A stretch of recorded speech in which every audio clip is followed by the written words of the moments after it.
Moi, d'abord, de remercier aussi les organisateurs de ce colloque pour avoir pris l'initiative d'un tel événement et de m'avoir invité. Mes remerciements vont en particulier à Claude Yahoub et à Jacques Montluçon. Alors, on est en octobre 2013. L'économie syrienne est sinistrée. D'après les données d'un rapport d'un centre de recherche syrien, qui se nomme le Centre syrien pour l'étude politique, les pertes de l'économie syrienne sont montées en mars 2013 à 85 milliards de dollars, soit 142% du PIB de 2010. La moitié de ces pertes était une conséquence de la destruction d'actifs ou du pillage, et l'autre moitié résultait de la perte de valeur de la production économique. À la fin mars 2013, on estimait que le PIB avait chuté de 40%. Tous les autres indicateurs sont aussi au rouge. Le chômage dépasse 50% de la population active.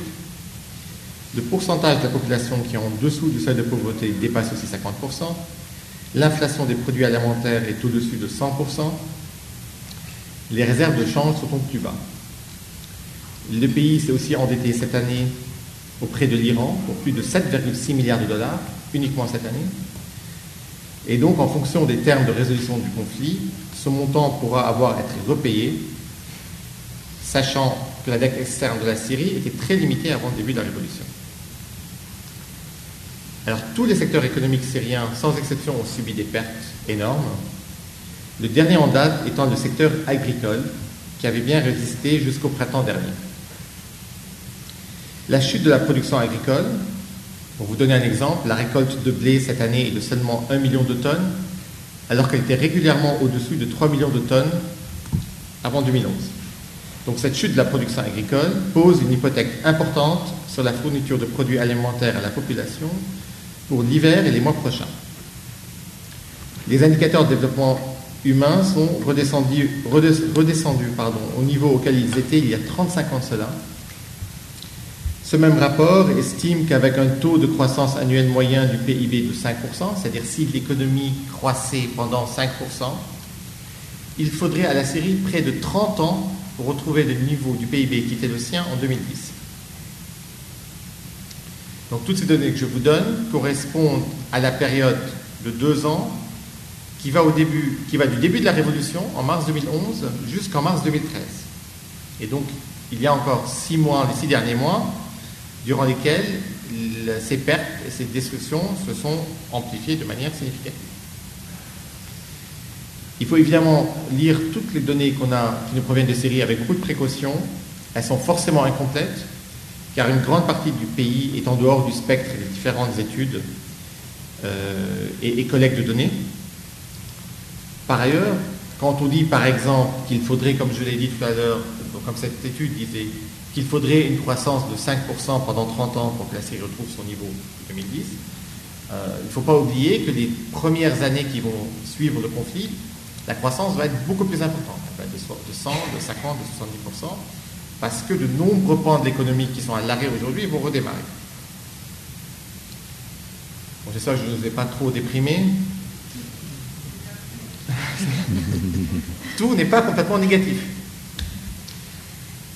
Par exemple, pour l'instant, aucun des plus grands complexes, des plus larges complexes industriels, tels les raffineries de pétrole ou les centrales électriques, n'ont été endommagés de manière significative. Et ça, c'est important parce qu'on parle de sites, de projets qui valent chacun des centaines de millions de dollars. Il faut dire aussi que dans les régions contrôlées par le régime et dans lesquelles vit la grande majorité de la population jusqu'à aujourd'hui, les services de l'État, la fourniture d'eau et d'électricité, l'éducation et la santé, continuent de fonctionner de manière plus ou moins normale.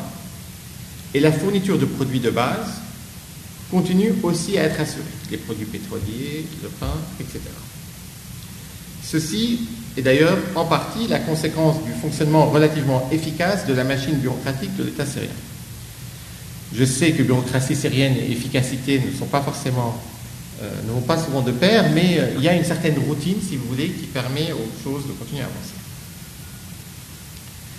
Au-delà de ces pertes matérielles, qui vont évidemment peser quand le temps de la reconstruction viendra, la révolution et la guerre ont profondément modifié la structure de l'économie. le développement d'une économie de guerre, ainsi que la fragmentation politique et économique, sont en particulier des facteurs qui vont peser sur les conditions de la pacification et de la reconstruction économique. Une économie de guerre s'est développée et installée en Syrie. Les pillages, les enlèvements, les trafics en tout genre représentent de nouvelles formes d'activité économique et d'enrichissement. L'économie de guerre crée évidemment sa propre dynamique, ses propres institutions, ses réseaux, et aussi ses nouveaux hommes d'affaires. Beaucoup de personnes et de groupes bénéficient de la guerre et auraient beaucoup à perdre si elle venait à se terminer et si le pays devait se pacifier.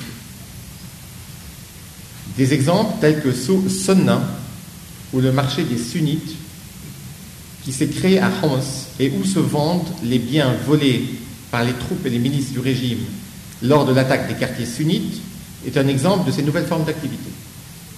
Il y a aujourd'hui à Homs un quartier, une région qu'on appelle Sonna. En gros, on trouve tout ce qui a été volé dans les quartiers où la résistance, où la révolution était présente. On peut parler aussi du butin dont s'est emparé Jabhat al-Nusra lors de la prise de la ville de Raqqa et de la filiale de la Banque centrale, et qui se monte à plusieurs milliards de livres syriens. C'est aussi un autre exemple de cet enrichissement de certains groupes qui bénéficient donc de la guerre.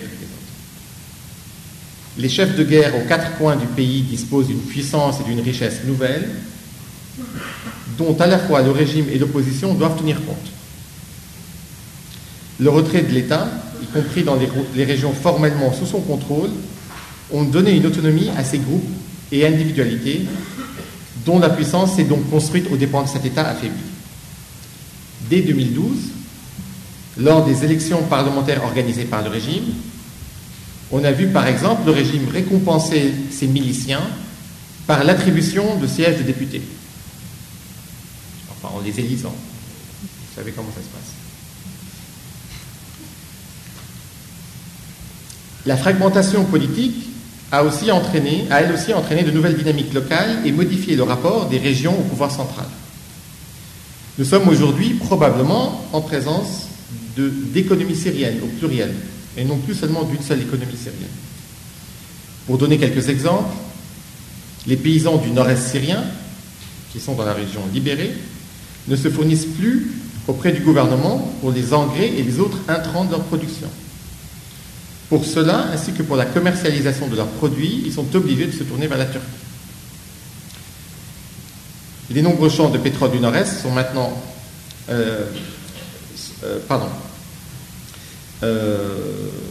les nombreux champs de pétrole du nord-est sont maintenant, eux aussi, aux mains de divers groupes et de tribus en compétition et sous source de puissance et d'influence. Le gouvernement syrien aussi, quand il cherche à acheter du blé, ne se fournit plus ce blé auprès de ces paysans du nord-est, mais auprès de marchés internationaux. Cette année, donc, la Syrie va importer plus de 2,4 millions de tonnes de blé, alors qu'elle était autosuffisante jusqu'à il y a quelques années. Cette fragmentation politique et économique pose aussi évidemment la question de la base sur laquelle va se refonder le pays. Le nord-est syrien, où habite une grande partie de la population kurde syrienne, qui revendique non simplement ses droits politiques et culturels, mais aussi une plus grande autonomie, cette région du nord-est donc recèle toutes les richesses pétrolières du pays et une très grande partie des richesses céréalières et hydrauliques. Quand les Syriens devront se pencher sur les enjeux de la reconstruction, ces facteurs économiques vont évidemment beaucoup peser. Est-ce que, par exemple, le futur État central syrien pourra se permettre de céder le contrôle de ces richesses?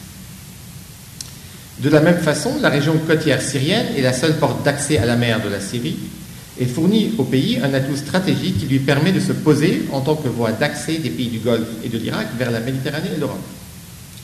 Or là aussi, même s'il n'y a pas encore de revendication autonomiste explicite dans la région côtière, on ne peut pas ignorer les dynamiques potentiellement autonomistes. Mais la guerre en Syrie, elle a aussi ouvert la boîte à Pandore des conflits autour de la terre et de sa possession. Aux demandes de compensation ou de réparation formulées par les grands propriétaires terriens qui ont vu leurs terres confisquées depuis des décennies, s'ajoutent aujourd'hui aussi les revendications des Kurdes qui s'estiment lésés par la redistribution des terres qui s'est faite au profit de certaines tribus arabes. mais aussi celle de beaucoup d'autres groupes arabes qui se sont estimés lésés par la dernière grande redistribution de terres qui s'est faite à partir de l'année 2000, quand l'État syrien s'est délesté des fermes collectives au profit de nouveaux grands propriétaires. Donc, ceci est simplement un nouvel exemple des enjeux qui vont peser sur le processus de refondation et de reconstruction de la Syrie. Je vais terminer là avec quelques remarques. Donc, la réflexion sur la reconstruction de la Syrie ne pourra pas se limiter aux coûts et aux modalités des politiques de développement économique. Comment attirer les investisseurs, comment augmenter la croissance économique, quelles mesures adopter pour faciliter le retour des réfugiés, quel secteur économique privilégier, comment créer de l'emploi. Toutes ces questions sont légitimes et nécessaires. Mais les enjeux économiques vont bien au-delà de cela. Ils doivent en effet être une partie à part entière de la réflexion sur la refondation politique de la Syrie.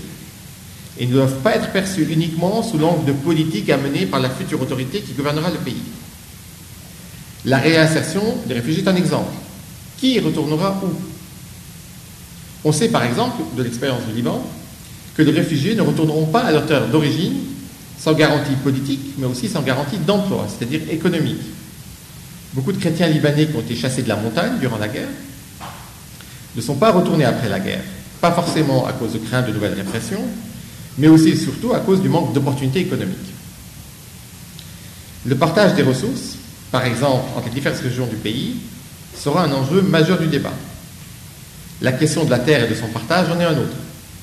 L'insertion des élites nées de la guerre est un vaste débat, évidemment. Le débat sur la justice et la responsabilisation ne pourra évidemment pas occulter le crime économique. Et de manière plus large, les questions économiques doivent être au centre des débats sur les compromis à faire pour mettre fin à la guerre et sur les politiques à mener pour refonder un nouveau pacte national. Merci.